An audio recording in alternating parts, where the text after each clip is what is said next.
na fatologia agora, na quinta linha, na primeira página mesmo, na quinta linha, o estilo de vida fornecendo informações genéticas. Bem, hoje, com a medicina atual, a gente pode, aí eu tenho aqui, né, a turma aqui da medicina, os universitários, que podem ajudar também no debate. Mas a medicina do futuro vem entendendo que mapear essas predisposições genéticas já podem fazer, de fato, a prevenção que a gente quer. E o modelo da medicina hoje, ela é muito ainda do médico-paciente, o paciente já chega sabendo alguma coisa, porque já pesquisou sobre sua condição, mas ainda é muito voltado na prescrição de medicamentos. Então, o que acontece? As questões mesmo do Sistema Único de Saúde, convênios, acabam sobrecarregando mesmo a agenda médica. E, por outro lado, a formação médica está cada vez mais sendo ainda ditada pelas indústrias farmacêuticas. Então, aquele tempo que o médico, né, precisa ali para fazer uma boa anamnese, saber do histórico do paciente, observar os exames, fazer a análise daqueles exames, tocar no paciente, acaba sendo muito limitado exatamente por essa questão aí desse formato, desse modelo. E, por outro lado, o paciente também quer sair com uma receita do consultório médico. Então, esse modelo, ele acaba ainda, né, reforçando todo esse processo, né, das indústrias farmacêuticas. E com a tecnologia, hoje, tanto o paciente, sabendo da sua condição, pode muito ajudar ali no processo de tratamento, né, com o médico. E aquele momento que poderia ser ampliado naquela consulta, pode e muito favorecer a redução de prescrição medicamentosa. Então, não sei se gostariam de comentar sobre isso, sobre o... Depois você poderia complementar com outro item da sua fatologia, o reconhecimento pela medicina na tríade movimento, alimentação e pensamento. Excelente, está bem na linha. O Antônio quer complementar. Alô?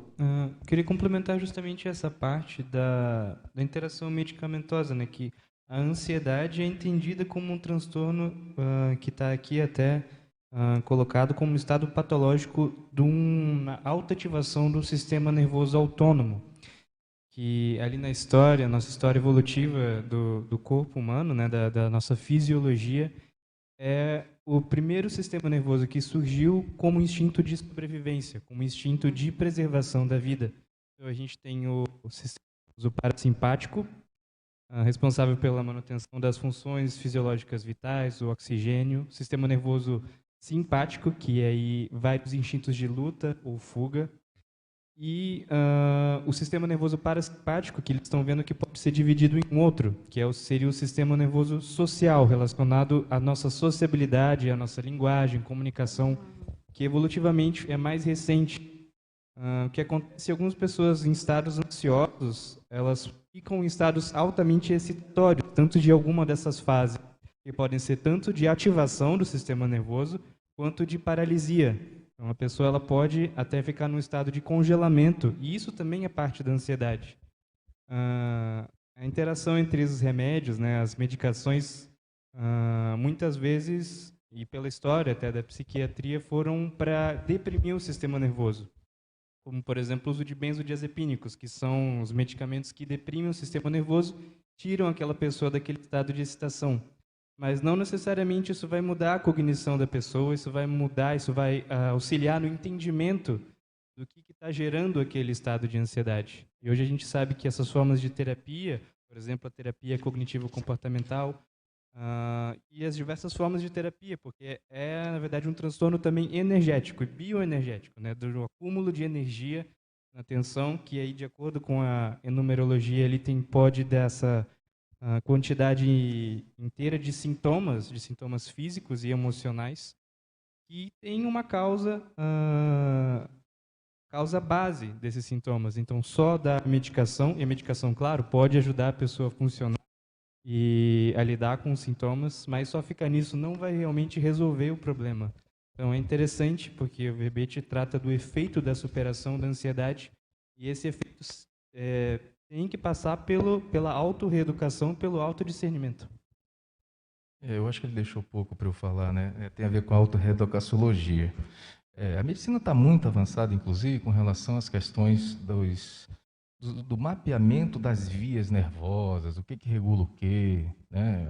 A neurociência está bem avançada. O grande problema é exatamente a gente colocar algo externo da gente, como remédio, e nós somos, no Brasil, campeões, não se esqueçam disso, de venda de ansiolíticos e remédios para depressão, né?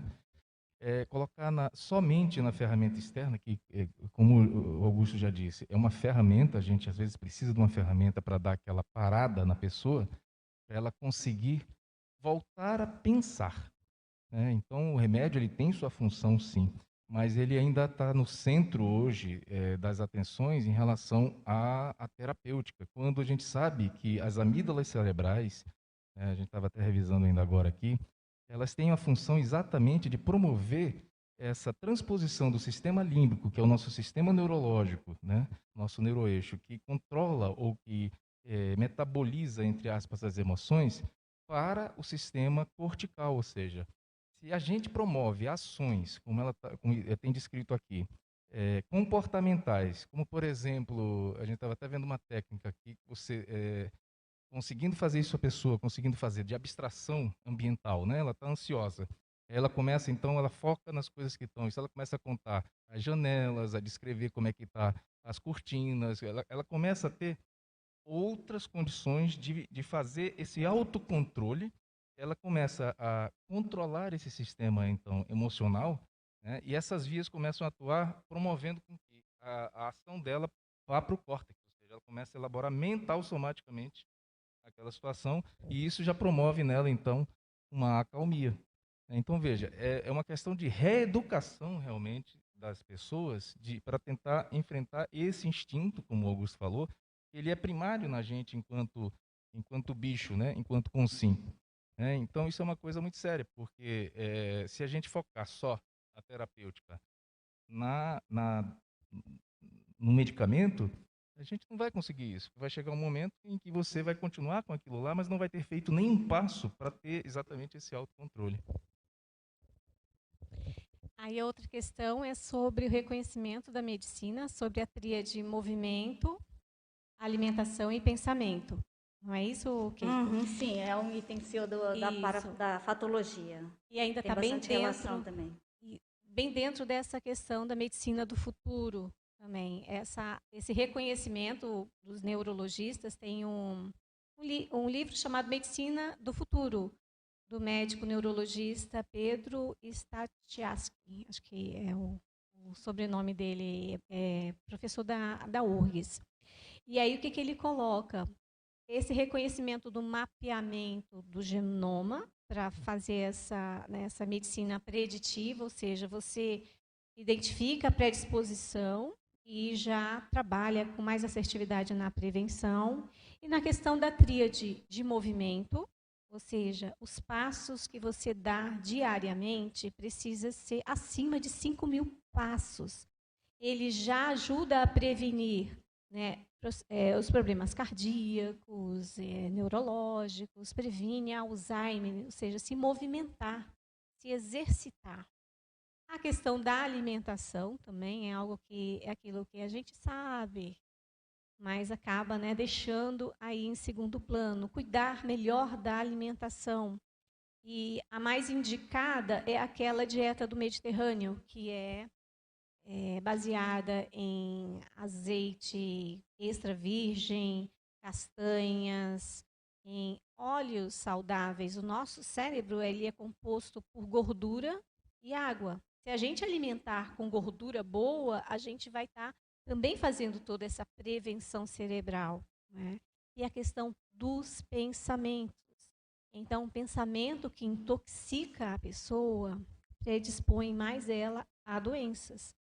Então, observar quais são aquele, né, o ritmo do seu pensamento. Entra também a questão do pensamento acelerado, e também leva a pessoa a se predispor a mini acidentes. Quando a gente acelera o pensamento, a gente não consegue focar naquilo que, de fato, a gente precisa ali cumprir, fazer. E a ansiedade tem esse componente de sempre antecipar o futuro, trabalhar com essa antecipação, só que não profícua, sempre caracterizado também com a preocupação excessiva. Então, esses conteúdos dos pensamentos que intoxicam energeticamente a gente, nos incapacita ali nesse processo de ter uma saúde mais positiva. E aí eu acrescento a questão da autopesquisa nesse sentido, né? Então, a gente observar como que a gente se comporta, por exemplo, com o biorritmo do outro. Às vezes, quem é mais ansioso, é acelerado, ele não tolera muito aquele ritmo do outro que é mais calmo, mais pacífico, mas também é mais assertivo, né? Quando se organiza nisso. Então, esses conteúdos do pensamento e a autopesquisa ajudam a gente se apropriar aí, né, desses detalhes. Terça-feira, dia 19 ou 18? 19 de abril de 2022. Acabei de fazer um Cooper aqui matinal no sítio Piatã. É o meu melhor remédio, né? Meu melhor ansiolítico para ansiedade. E escutando um verbete da Sirlene, muito teático, né? Teórico e prático, do processo da superação dela da ansiedade. Então, ela está escrevendo um livro, já apresentou um curso. Esse tema é muito importante. E ainda mais no momento que nós estamos, né, nesse momento pandêmico, e eu adentrei nessa pandemia já num estado íntimo bem equilibrado, né? Eu considero que eu alcancei a dispersidade aos 33 anos, e no final do verbete o Hugo Espíndola, se não me falha a memória, fez essa correlação entre dispersidade e ansiedade, né? É possível uma pessoa ficar na ansiedade e alcançar a imperturbabilidade numa vida, isso é possível. Outro aspecto que eu gostei muito nesse verbete, eu vou até postar o trecho aqui, é que ela abordou lá a questão da medicina do futuro, que é um livro de um neurologista, e é muito bom ver ali a família unida. O Antônio, eu tenho uns recortes que eu postei ele lá atrás, um cidadão superdotado ali apresentando o verbete sobre músicas mentais somáticas, enfim, cidadão bem erudito, para-erudito, digamos assim. Ele levantou a questão, assim, bem rapidamente sobre a questão das energias, né? Foi falado muito no verbete sobre fisiologia. As pessoas precisam conhecer a fisiologia humana, mas o mais importante também é a parafisiologia, né? Tu está escrevendo um livro sobre ficar consciencialmente saudável, Fique Consciencialmente Saudável, onde que eu abordo essas questões importantíssimas, porque dá uma pena danada. Lá no Fantástico teve um processo de falar sobre ansiedade, mas falar só do corpo físico não resolve, né? Tem que falar do holossoma, né? De todos nós somos holossomáticos. Aqui estou no sítio Piatã. Você que está assistindo talvez possa ser um intermissivista, mas caso não seja, você se encaixa na questão do pré-intermissivista. Então, analise as questões, não acredite em nada de forma automática, tenha as suas próprias experiências conscienciais confirmadoras, que isso representa o princípio da descrença. Boas reflexões, bons estudos e melhorias conscienciais.